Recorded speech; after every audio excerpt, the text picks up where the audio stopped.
I cannot change anything. I have to adjust. So many different questions that you can ask AI, but no dirty talk. Sorry, guys. I made lots of mistakes. Hi, I'm Sunny Leone, and you're watching me on Spotlight with Smrity.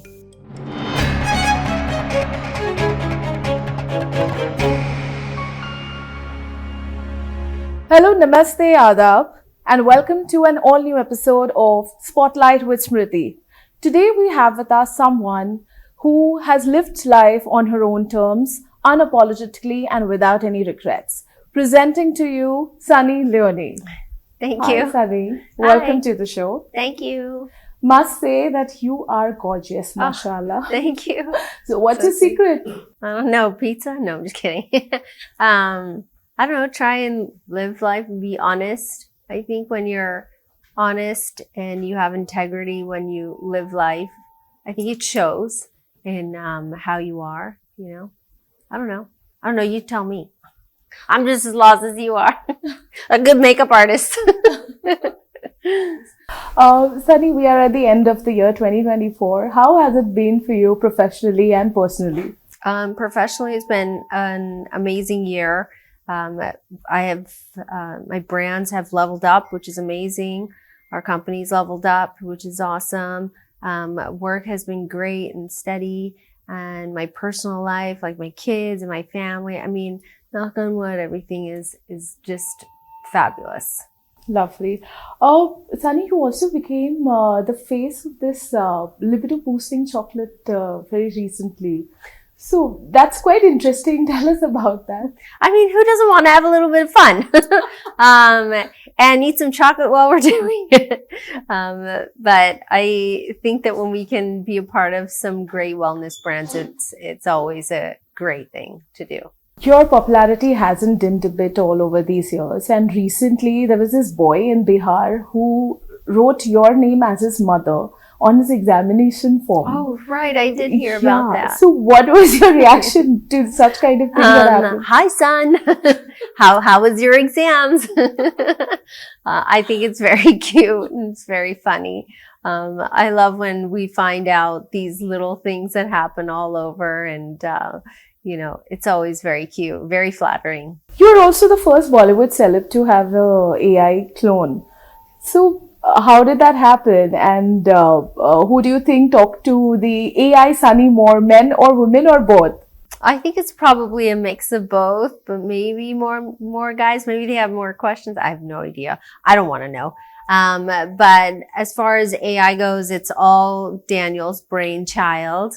And he's really amazing at sticking to the forefront of any sort of anything that's going on in the world. And he really prides himself on making sure that we are right on top of it with, you know, the rest of the world. So it was a really cool experience.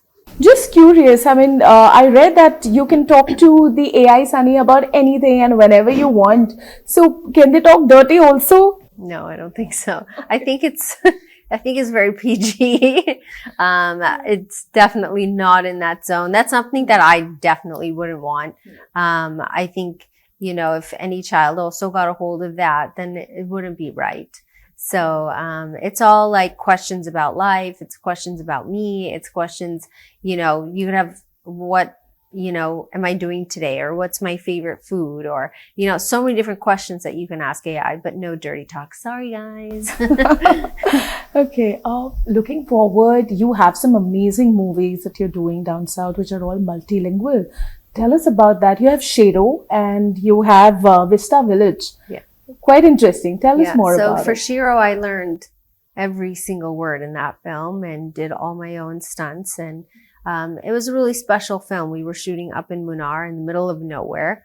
And, you know, I feel like when sometimes you're stuck in these locations for an extended amount of time, there's certain things you never forget, like, you know, the road you took to set, or, you know, the hikes we would take on our off days or a half day, or, you know, the set itself and the people and the pineapple tea, which I loved. And just the location itself was absolutely beautiful. And then I had a really nice coach and she sat with me and helped me rearrange some of the dialogue where it was easier for me to say. So she understood what my limitations were and how we could get past that with giving the same exact meaning and the same sentences and how to break them up properly. And that really helped me out. So before I met her, I might have been at like 70%, knowing all the lines and everything. And what she did is she just polished everything up for me and, it really made it such a better experience. And I think when, you're shooting in a different language, it's so much better to know what you're saying and learning those lines than someone prompting you. Some directors in the South don't mind. They're like, you just repeat after me. I'm like, okay, sure, no problem. Whatever you want is what I want to do. But when you get the chance to actually learn them and someone takes the time to teach and really just focus in on then the acting part of it becomes special. So Shiro is very special. But what was the thought behind deciding to do your stunts yourself? I like doing my stunts myself because what I've noticed in the past is they'll use somebody and their nail color will be different. Their hair will be shaped a different way. Their clothes fit differently. What they're doing is maybe not like how I would do it. And I think that when you can just do your own stunts and you have a really good team around you where safety is priority, then it's better. It's more real. So that's why I prefer doing them. And that's with all my films. I prefer doing all my own stunts. Okay. You've had your fair chance of movies in the Hindi cinema and in South as well. So what is the major difference that you feel between these two industries? First is language. And, the South is completely different from, Bollywood. I don't know how to explain like those pinpoint things. Maybe it's, maybe in Bollywood people are more like, everything is more streamlined. And I don't want to use the word professional because everybody everywhere is professional, depending on the team you're around. And I think it's more just about the vibe you get from people, where, everybody in Bollywood is so nice. But when I work down south, there's always that one person like the gentleman who makes the tea. He'll always come by and like, say, do you want something? It's just a different type of hospitality, I think. Okay. Sunny, a lot of actresses who have worked in both the industries, in Hindi and in South, they have said that many a times they feel that the women in the South films are objectified. They are treated as commodity. Did you feel that way in any of the projects that you did? And for Shiro and the other film, no, not at all. Everybody that I worked with was very, very nice. Of course, I've been on other sets where you might get that feeling, but I live in a bubble and I'm not paying attention to my periphery. I am here to see, I'm here to see you. You are my focus. I don't care about what's going on around me or what people are saying. Everything is routed through my team members. I have a very great circle of people around me. So I don't always feel maybe the same way as sometimes other people might. And that credit goes to my team and my manager and people around me to make sure that none of that negativity comes my way. Okay. But I'm sure things were different when you had started out. So what were the challenges back then? It was all a challenge. Everything was a challenge. But it was fun. I call it Bollywood boot camp. And I made lots of mistakes. I might have overreacted. People around me definitely would have been trying to take advantage of, not advantage of me physically. I mean, with the work aspect of it, what we're doing, what's going on, and just taking advantage of that niceness. So yeah, there were definitely times where it was very difficult to understand why certain things were happening. You get to set, and I'm the first one there because they said 8 o'clock is your call time. So I showed up at 7:59, and I still do that. I'm still that person. But now all the people around me know that, oh, Sunny's coming on time. Like she will show up to set at the time that you've given her. Almost, let's say 95%, maybe 5% there's rain or something's happened along the way. But there's a wheel that's turning, and sometimes you don't know how it's turning, but it is, and all the work gets done. And so I think that took a little bit of time to adjust to, and people's mindsets. So you've seen the attitudes change over the years of people towards you? No, I mean, people have always been nice. I think it's just more about me trying to figure out how this industry works, and, one of the things that we come to conclusion is that I cannot change anything. I have to adjust and I have to figure out how to navigate through this. And one of the things that I learned was that, if I just stop talking for like 5 minutes, everything that I want will probably end up going my way anyways, because everybody has the same goal usually when you're on set, and it's just about how you get, from point A to point B. Right. Do you think it is more about because you are a female star and things would be different for a male counterpart? I have a lot of people in interviews where people just want to figure out this side of things. And I think that you get what you give out in the world. And if you give out that energy that you can be taken advantage of, or that someone can treat you poorly, then people will do it. It doesn't matter whether you're a man or a woman. There's plenty of young men out there who tell me stories of how certain things happen on set and it's not pleasant. And then there's women as well. But the thing is whatever you give out is what's going to come back to you. So even if you feel like 1% chance that this might become an uncomfortable situation, I would usually take myself out. So I never even got to that stage, most of the time. So it's very, very, very rare that, any of this was happening. Okay, great. Now you know why I'm so happy. Yeah. Sunny, Mahesh Bhatt was the one who gave you that big break in Bollywood in an amazing movie, Jism 2. How was it, working with him, your experience of, talking to him? Because he's not just any other filmmaker, but he comes with such rich experience. So what are the things that you've learned, taken from him? Well, it was Pooja who directed, so he was taking a back seat. And he wasn't always there. And, whenever he did give me advice, it was really nice. And he was always kind and kind-hearted, always had nice things to say. And, it was Pooja's film. It wasn't his film, even though, he was there. She's the one who, steered that ship. Yeah. And how was it working with Pooja? I mean, we have heard that she is a perfectionist when it comes to work. So, were there any moments where she just, lost her cool on you or something like that? Something that happened? Since it was my first film, I think more of the learning was on my side and her trying to teach me different things. And, we worked a lot on the dialogue, and, I think that we all just did the best that we could, and it did well.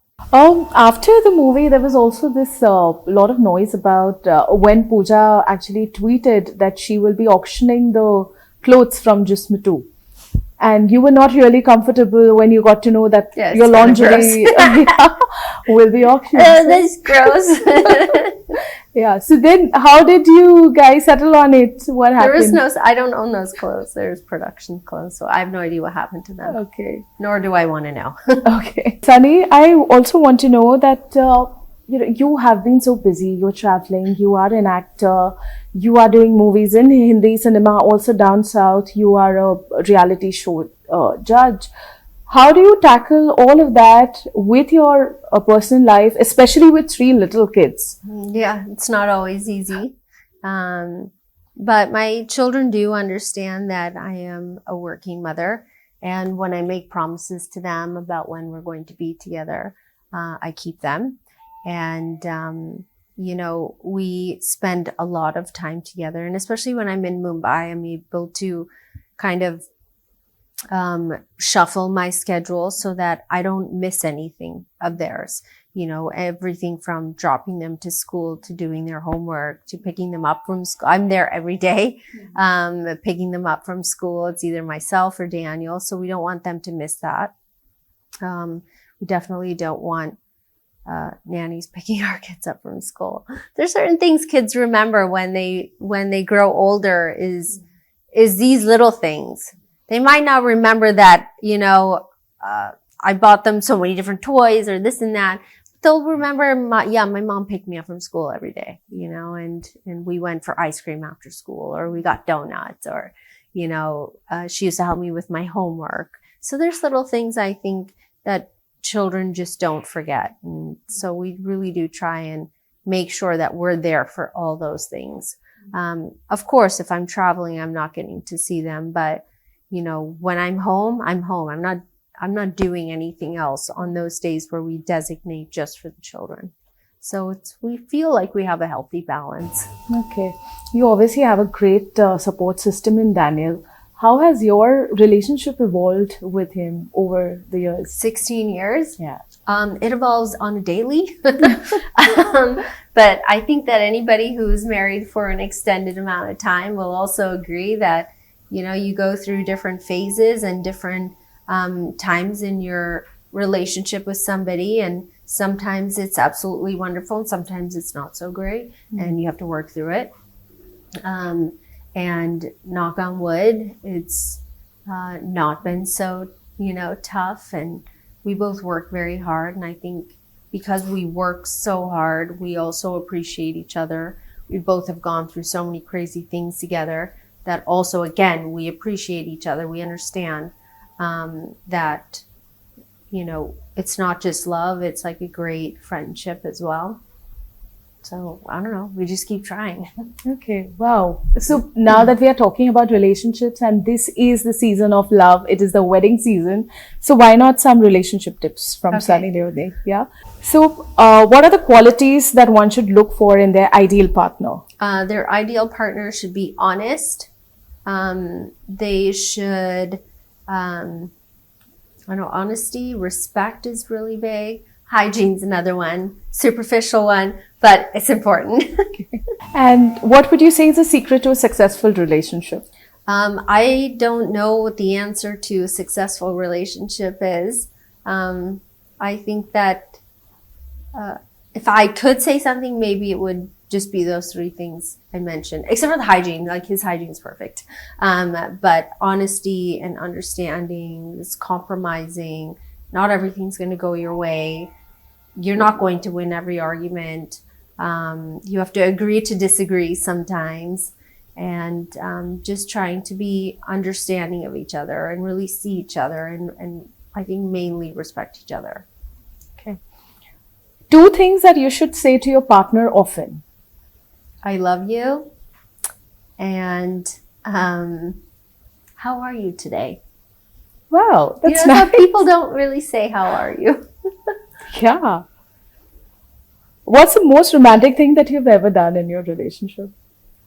Well, we just got remarried. That was pretty romantic and very emotional. So that was pretty amazing. Okay. How do you handle disagreements? I like to win. I have 2 horns. It doesn't always happen. I don't know. Every argument is so different, but we don't really argue so much. So if we are arguing, I like to be right. That's like, my thing. But then you have to realize that maybe I'm not, and I have to say sorry, or he has to say sorry. And, we move forward. Okay. And what is a definite deal breaker in a relationship? I think a definite deal breaker would be if someone's cheating on you or disrespecting you or emotionally abusing you. Because there's, relationships might have physical abuse, but emotional abuse is just as bad. Okay. A fun fact about your love life that most people don't know. Why would I want to tell you the fun stuff in my relationship? Something fun. I mean, I have a really silly husband. He can't dance, but when he does try, it is beyond hilarious, and I love every second of it. Okay. If you had to pick one, grand gestures or small, thoughtful acts of love? Why can't I have both? I think it's the small things that matter. Okay. Then the big ones, fine. You don't have to buy me a big diamond or a necklace or like a car. I'll go with, some of the more simpler things. I think those things mean most when it comes to relationships, because we can all save up and buy that one grand thing. But throughout the year, does that person recognize you? Do they see you?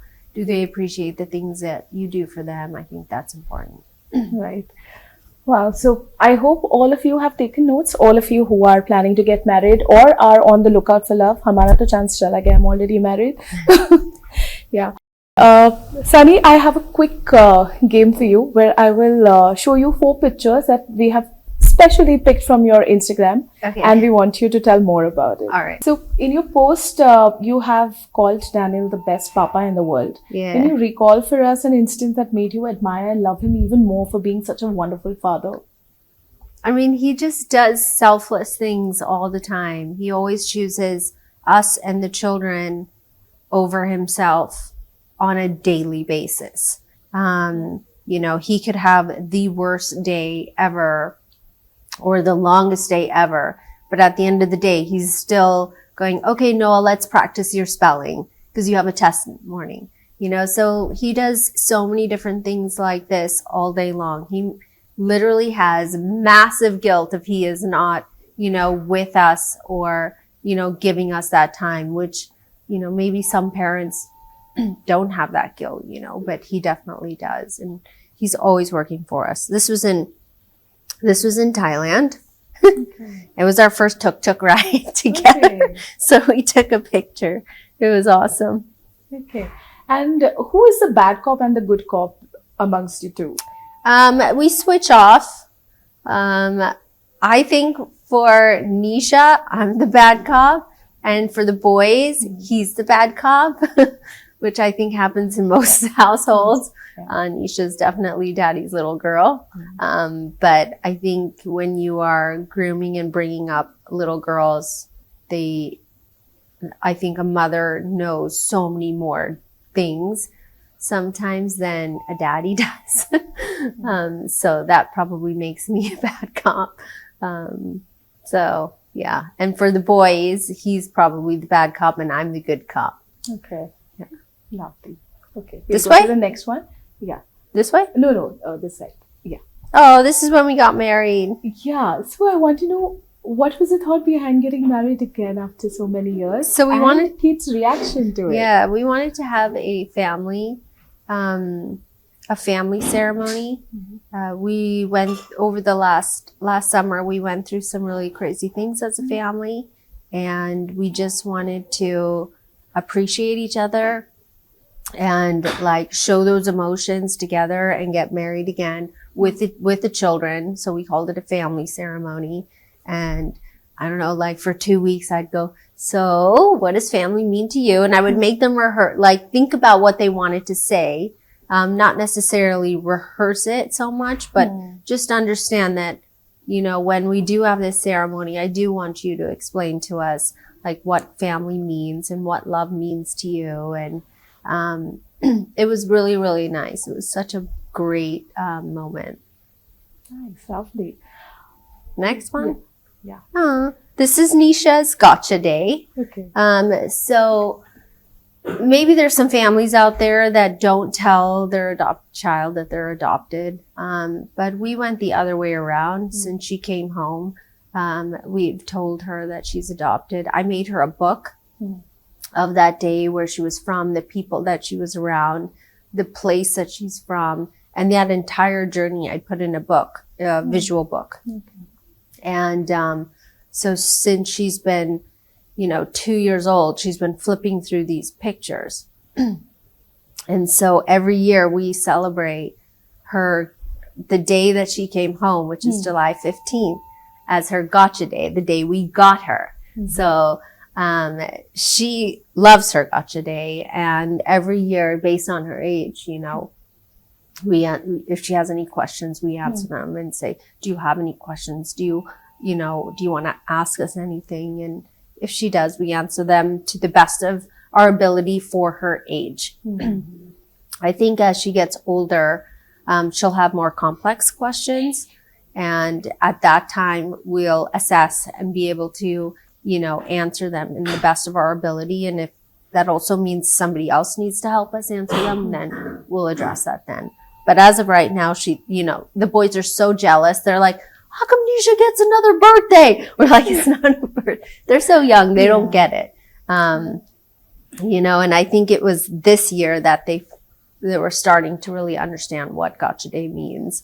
And she loves it. She thinks it's special. In this one, you mentioned work or no work, mothers are always muttering. Yeah. And that is so true. And I will add to it that mothers are always feeling guilty somewhere, that we are not spending enough time with them. Yeah, I know. That's definitely true.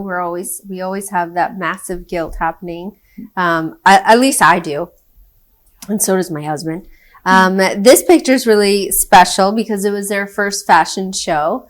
And, I don't really take them to work or events very often. Events are very difficult because you don't want to put your children in danger, and there could be safety issues. But in this particular instance, there were no security issues. It was a great place. And, they were able to go and, peacefully get through this entire event and sit down. And my husband was so worried because Noah is more spontaneous and they're really good children. But out of nowhere, he might be like, hi, mama. And, we had to have a conversation with him like, okay, try and relax. And he was the one that was like getting up first and waving. It's so cute. But, I think it's important to share moments with them of work because I don't go to an office. I can't just say, okay, come to the office and see me sitting at a desk and typing away. My job is completely different than, let's say Daniel's. And so this day was really sweet that they could come and they could see me work and see what it's all about. They only just see me getting ready for work and never at work. So it was fun. Okay. And they're so cute. Sunny, if you had to define the personalities of your little ones, so who would you say is the creative one amongst the three? Oh, that's really easy. The most creative person in our house is Nisha. She is like beyond intelligent. And she is so creative. She's always making something, doing something, creating something in the house. And she'll come out, she like goes into her room and then she'll come out an hour later with something. We're like, oh my gosh, what did you just make? She's really into it and loves painting, loves art, loves crafting, loves all of it. She's amazing. And who's the leader? My son Noah wants to think he's the leader. Okay. He's the most assertive of the three of them. Okay. And the nurturer? Oh, that would be Asher. He's like the one who's always hugging and kissing you and giving you lots of cuddles. And he's always like I said, we just went through a really traumatic experience in our house, and he turned to me every 5 to 10 minutes and says, you looking so sad. You should smile, mama. Or he'll say, why don't you do what I'm doing? It'll make you happy, because we just went through so many different things. And he's the one who was very tuned into everybody's feelings. So he's our nurturer. Okay. Yeah. Lovely. So on that lovely note, we'll end the conversation here. Thank you. Thank you so much for joining us today, Sunny. Thank you for having me. So that's me, Smriti Sharma, signing off with a promise of meeting you soon with another episode of Spotlight with Smriti. Stay awesome.